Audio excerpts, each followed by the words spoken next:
ကဲထိုင်းရောက်မြန်မာလူမျိုးတွေအတွက်ကိုနိုင်ကထိုင်းနိုင်ငံရောက်ရှိနေပြီလို့ကိုရဲ့သားသမီးလေးတွေကိုကိုမခေါ်တက်လာချင်တာပဲဖြစ်ဖြစ်အခုဒီထိုင်းနိုင်ငံမှာလက်ရှိနေတာပဲဖြစ်ဖြစ်သူတို့လေးတွေတရားဥပဒေပေါင်းအတွင်းမှာနေစီခြင်းနဲ့မိဘတွေအတွက်အတင်းကောင်းလေးတွေအမှန်ကပြောပြတတ်ပြပါမယ်။ဘာကြောင့်ဒီလိုမျိုးဟာလေးတွေကိုအမရိုက်ဖြစ်သွားလဲဆိုလို့ရှိရင်အများကြီးပဲအမစီမှာပတ်လာတဲ့ဖို့ပြောထားတဲ့လူတွေဒီအမကြီးအခုအစိုးရတွေကဖွင့်ပေးမဲ့ပတ်တွေမှာကလေးတွေကအတက်ကတလောက်ဆိုလုံးလို့ရလားအသက်လေးတွေခိုးပေးလို့ရလားစတဲ့အားဖြင့်လာပြီးမိတာများလို့အဲအကြောင်းမို့အမဒီဗီဒီယိုလေးကိုလုပ်ပေးလိုက်တာပါအဲ့ခါကျတကယ်လို့ကိုယ့်ရဲ့အတိတ်တွေတကယ်ချင်းနဲ့မိတ်ဆွေတွေမှာအဲ့လိုမျိုးရှိရဆိုလို့ရှိရင်လည်း share ပေးဖို့ပြောပေးဖို့မမေ့နဲ့ကဲဒါဆိုလို့ရှိရင်ဘလို့နီးလန်းလေးရှိတာလေအမဆိုလို့ရှိရင်တော့အမပြပြပေးမယ်အဲ့ဒါကဘလို့ဟာမျိုးလဲဆိုလို့ရှိရင်မိတ်ဆွေတို့မိခိုဘတ်လုပ်လို့ရတယ်ဘယ်အတက်အရွယ်ထိရတာလဲဆိုအသက်20ဒါဆိုရင်ဒီမိခိုဘတ်ကလုတ်ခွင့်ရအတွက်ဘာလို့အပ်လဲအဲ့ဒီမိခိုဘတ်ရပြီးသွားလို့ရှိရင်ပေါ့ဘာအကျိုးကျေးဇူးလေးတွေရှိလဲစတဲ့အဖြစ်အမအခုချင်းစီပြောပေးမယ်ကဲအဲ့ဒီကြောင့်မို့မိတ်ဆွေတို့ကဒီလိုမျိုးအထောက်ထားကိစ္စတွေပဲဖြစ်ဖြစ်ဒီထိုင်းနိုင်ငံမှာပတ်သက်နေတဲ့ဒီအခန်းကိစ္စလေးတွေအလုံးအကိုင်လေးတွေပြီးလို့ရှိရင်ကိုလိုတိုက်ခန်းလေးတွေအလေအပတ်လေးတွေစတဲ့အဖြစ်အထွေထွေပို့ပို့ပြတာလေးတွေပါသိချင်တယ်ဆိုလို့ရှိရင်တော့အမအကောင့်ကို follower လေးပဲဖြစ်ဖြစ် subscribe လေးပဲဖြစ်ဖြစ်လုပ်ထားဖို့မမေ့ပါနဲ့အမထပ်ခါမှာပြီးတော့တင်ပြပေးမှာမဟုတ်ပါဘူးကဲဒါဆိုလို့ရှိရင်အမရေဒီကိုပဲလေးလုပ်ချင်တယ်ဆိုလို့ရှိရင်အတိကအနေနဲ့ဘာတွေလိုအပ်လဲဆိုလို့ရှိရင်တော့မိဘပဲဖြစ်ဖြစ်အုတ်ထင်းတူပဲဖြစ်ဖြစ်ဒီထိုင်းနိုင်ငံမှာတရားဝင်နေထိုင်တဲ့သူဖြစ်ဖို့တော့လိုပါတယ်အဲ့ဒါကြောင့်မှပဲသူတို့ရဲ့သားသမီးလေးတွေသူတို့ကိုမိခိုတဲ့လူတွေကလာပြောမိခိုပတ်လေးတွေလုပ်လို့ရတယ်အဲ့ဆိုရင်အခုဒီထိုင်းမှာကဗတ်တွေအများကြီးရှိရဲ့အမရဲ့ passport တွေရောအဲ့ဆိုလို့ရှိရင်ဘာသာအောက်ဒီကိုင်ထားမှာဗတ်တွေရှိထားမှာလုံးလုံးရတာလေဆိုလို့ရှိရင်တော့မိတ်ဆွေတို့ MOU လူလားMOU ရှိပြောင်းအလုပ်သမားလားဒါမှမဟုတ်လို့ရှင် PJ စာအုပ်ကန်ဆောင်ထားတဲ့လူလားဒါမှမဟုတ်လို့ရှင် work permit ရှိတဲ့သူလားတခုရှိရုံနဲ့ကို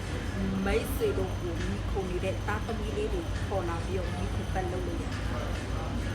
အဲ့ဆိုရင်ဘာလို့လိုအပ်လဲအဲ့ဒါပဲလိုအပ်တာလားအမဆိုအဲ့လိုမျိုးတော့ဘယ်ဟုတ်မလဲကွယ်ကလေးရဲ့မွေးစင်းလေးလဲလိုပါတယ်အဲ့ဒီမွေးစင်းကမိတ်ဆွေတို့ကမြန်မာပြည်မှာမွေးတာလေအမကြီးအခါကြောင့်ဘယ်လိုလုပ်လဲဆိုလို့ရှင်တော့မြန်မာပြည်မှာမွေးစင်းလေးတွေတောင်းမွေးစင်းမရှိလို့ရှင်လဲစေးုံစေးခတ်မှာတော့တောင်းအဲ့ဒီကနေပါတာပြန်လေးလို့ထိုင်းလိုပါတာပြန်မလားအင်္ဂလိပ်လိုပါတာပြန်မလားပြန်လို့ရတယ်ဟုတ်တယ်ဟုတ်အဲ့ဒီကနေပါတာပြန်မွေးစင်းပါတာပြန်ပြီးကြလို့ရှင်နောက်ထပ်အိမ်အောင်စုစရာပြီးလို့ရှင်မိဘတွေကအောက်ထင်းသူတွေကသူတို့ကဒီထိုင်းနိုင်ငံမှာလာပြီးအလုပ်လုပ်တာဖြစ်တဲ့အတွက်ကြောင့်သူတို့ဒီစားတက်တမ်းမကုန်ခင်မှာလုပ်ပေးလို့ရတယ်ကလေးတို့အဲ့ဒါကဘာတွေလိုအပ်လဲဆိုလို့ရှိရင်မိတ်ဆွေတို့ကန်ဆောင်ထားတဲ့ခုနအမပြောတဲ့ MOU လား PG လား work permit လားအဲ့ဒီဟာတွေတက်တမ်းမကုန်ခင်မှာလုပ်ပေးပါပြီးလို့ရှိရင်အဲ့ဒီအလုပ်တွေလုပ်တဲ့တထေးရဲ့ထောက်ခံစာလိုအပ်ပါတယ်ဒီမှာအမှန်တကယ်အလုပ်လုပ်နေကြောင်းထောက်ခံစာပြီးကြလို့ရှိရင်နောက်ထပ်ဘာလို့အသေးလဲဆိုလို့ရှိရင်တော့အလုပ်ကိုကစာချုပ်နဲ့လုပ်ထားတယ် MOU နဲ့လာတဲ့သူတော်တော်များများစာချုပ်နဲ့လာကြတယ်လေတော်တော်များများတော့မဟုတ်ဘူးအကုန်လုံးပါအဲ့ဒီကနေသူတို့စာချုပ်ထားတဲ့စာရွက်ရဲ့မိတ်တူပြီးလို့ရှိရင်သူတို့ကန်ဆောင်ထားတဲ့တယုံဝင် MOU လား PG လား work permit လားမိတ်တူပြီးကြလို့ရှိရင်တထေးရဲ့ထောက်ခံစာပြီးကြလို့ရှိရင်မိမိနေထိုင်တဲ့လိပ်စာလိုအပ်ပါတယ်ပြီးလို့ရှိရင်ကလေးရဲ့မွေးစရင်အိမ်ထောင်စုစရာလိုအပ်ပါတယ်ဒါကအိမ်ထောင်စုစရာနဲ့ဒီအိမ်ထောင်စုစရာနဲ့မွေးစရင်နဲ့ကမြန်မာစာဖြစ်ထားတဲ့အတွက်ကြောင့်ဆိုလို့ရှိရင်ပါတာပြန်ပြီးတော့လောက်လာပြီးတော့တို့အပ်ပါတယ်အဲ့ဒီအချက်လက်လေးတွေနဲ့မိတ်ဆွေတို့ကတော့မယုံမှာတော့ပြီးတော့လှုပ်ဆောင်လို့ရပါတယ်ဆိုတဲ့အကြောင်းအမပြောကြရင်လည်းအမစီမှာဝန်ဆောင်မှုလေးအပ်မယ်အမရေးဆိုလို့ရှိရင်တော့ဒီဝန်ဆောင်မှုလေးတော့အမမလုပ်ပေးသေးပါအမဒီဘက်နဲ့ဒီအလုပ်ရှာဖွေဒါနဲ့တည်းအမကောင်းမှမဖော်နိုင်ဘူးလို့အဲ့ဒီအတွက်ကြောင့်မို့တကယ်လို့မိတ်ဆွေတို့လှုပ်ချင်တယ်ဆိုလို့ရှိရင်ကိုယ့်ဘာသာကိုလှုပ်လို့ရတယ်ဆိုတဲ့အကြောင်းဒါမှမဟုတ်လို့ရှိရင်ကိုယ်နဲ့နီးစပ်ရပွဲစားနီးစပ်ရကိုကူညီပေးနိုင်တဲ့သူကိုပေါ့နော် ကိုကသူတို့ကိုဝန်ဆောင်ခလေးပဲဖြစ်ဖြစ်မုံဖိုးလေးပဲဖြစ်ဖြစ်ဘလို့ပဲပြောပေါ့နော်သူတို့အဲ့လိုမျိုးပြောပြီးတော့မှလိုက်လောက်ခိုင်းစီချင်တယ်ဆိုလို့ရှိရင်လည်းရပါတယ်ကဲဒါဆိုလို့ရှိရင်အမရင်မိကိုပဲရလို့ရှိရင်တော့သူကဘလို့မျိုးအကျိုးကြီးစူးလေးတွေရှိလဲဆိုတော့မသိချင်လားအမပြောပြပေးအဲ့ဒီမိကိုပဲလေးရပြီဆိုလို့ရှိရင်နံပါတ်1ကလေးကတရဝန်လူဖြစ်သွားတယ်တရားဝင်လူဖြစ်တဲ့အတွက်ကြောင့်ကိုနိုင်ကတရားဥပဒေပေါင်းအတွင်းထဲမှာနေထိုင်တဲ့သူနေထိုင်တဲ့အလျောက်ကိုတရားဥပဒေတွေကကန့်ကွက်ပေးတယ်အဲ့ဒီအတွက်ကြောင့်လို့အမပြောတယ်အခုအစိုးရတွေကဖွင့်ပေးမယ်ဘတ်ကိုလည်းမိတ်ဆွေတို့တယောက်မကြက်လောက်ဖြစ်အောင်လုပ်ပါအမနဲ့မှလာလောက်တာမဟုတ်ဘူးနော်မိတ်ဆွေတို့ကြိုက်တဲ့ရောက်ပွဲစားကြိုက်တဲ့ရောက်ကိုယ့်ရဲ့ယုံကြည်ကြောင်းပုဂ္ဂိုလ်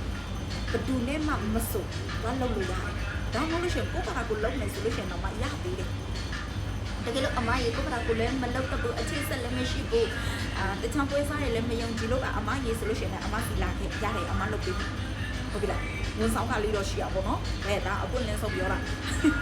အဲ့တော့ဘာအတွက်လဲဆိုလို့ရှိရင်မိတ်ဆွေတို့တရားဥပဒေကိုပေါ့အတွင်းထဲမှာနေပြီဆိုလို့ရှိရင်တရားဥပဒေကကိုယ့်ကိုပြန်ပြောကာကွယ်ပေးတယ်အဲ့ဒီကြောင့်မို့မိတ်ဆွေတို့ကတရားဥပဒေပေါင်းအတွင်းမှာနေထိုင်တဲ့သူမဟုတ်ဘူးဆိုလို့ရှိရင်လည်းတရားဥပဒေကဘယ်လိုမှကိုယ့်ကိုကာကွယ်ပေးနိုင်မှာမဟုတ်ဘူးအဲ့ဒီကြောင့်မို့ကိုနိုင်ကအကာအကွက်လေးလိုချင်တယ်ဆိုလို့ရှိရင်တရားဥပဒေပေါင်းအတွင်းထဲမှာနေထိုင်ဖို့ရအတွက်လည်းအခုအစိုးရတွေပုံပြီးတော့မဲ့သက်လေးတွေလောက်ဖြစ်အောင်လုပ်ပါကဲမိဘတွေက